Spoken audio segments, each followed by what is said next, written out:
Hi, Mami Nina. Thank you sa pag-follow. Sorry to hear this po. Sagutin ko yung question mo. Paano po if February 2027, EDD ko kaya lang ngayon sa ultrasound na no heartbeat ang baby?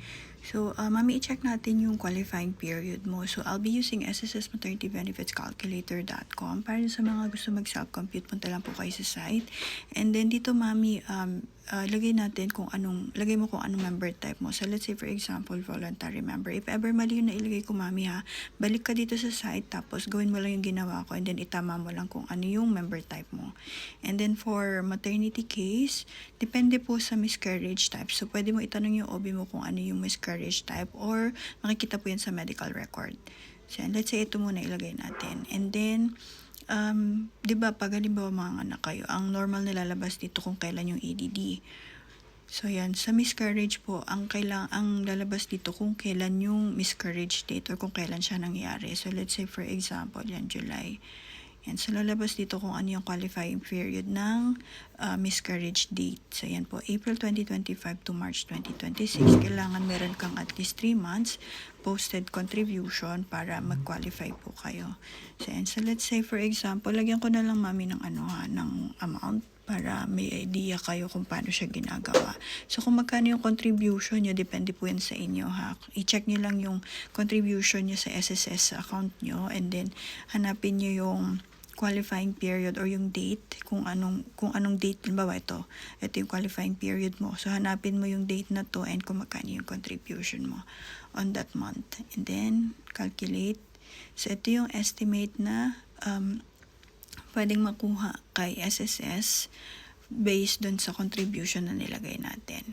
And then mga Mami, kung halimbawa PhilHealth, naman kayo, qualified din, pwede nyo rin siyang ma-check dito. Click nyo lang to, PhilHealth Maternity Benefits, ma-direct po kayo dito kay PhilHealth Maternity Benefit Checker. Similar siya kay SSS Maternity Benefits Calculator. Follow nyo lang yung steps. So yan, select nyo lang kung anong member type kayo. Let's say, yan, voluntary. And then proceed to estimate. And then, saan nyo siya paggagamitan? So let's say ito, miscarriage. And then, kung ano yung procedure na ginawa. Ayan, DNC or RASPA. And then, click mo lang yung show. So, ito yung estimate PhilHealth deductions po na lalabas. Meron na din tayo dito mga requirements na nakalagay kung ano yung kailangan yung i-fill up or dalahin. Kung halimbawa naman preparing for give birth kayo, ayan, so select nyo lang siya. And then, delivery. So, let's say normal deliveries. And then hospital, and then show result. Yan, so ito yung estimate PhilHealth result po. Bali, Mami, dun sa mga first time ma'am na high risk, and dun sa mga multi-gravid na ibig sabihin yung mga let's say pang 5 anak na nila, so recommended po yan na mga anak sa hospital, ha. And then you have to check kung ano yung mga additional requirements na kailangan nila. So ayan po. So, sa mga gusto magpa-compute or magpa-estimate ng kanilang MATBEN, comment lang your EDD, your month contribution, and your member type, or for self-computation, punta lang kayo dito sa SSS-maternitybenefitscalculator.com. And by the way, mga Mami, if you need extra fund po, ha, I have a referral link po dito for credit card. Click mo lang to.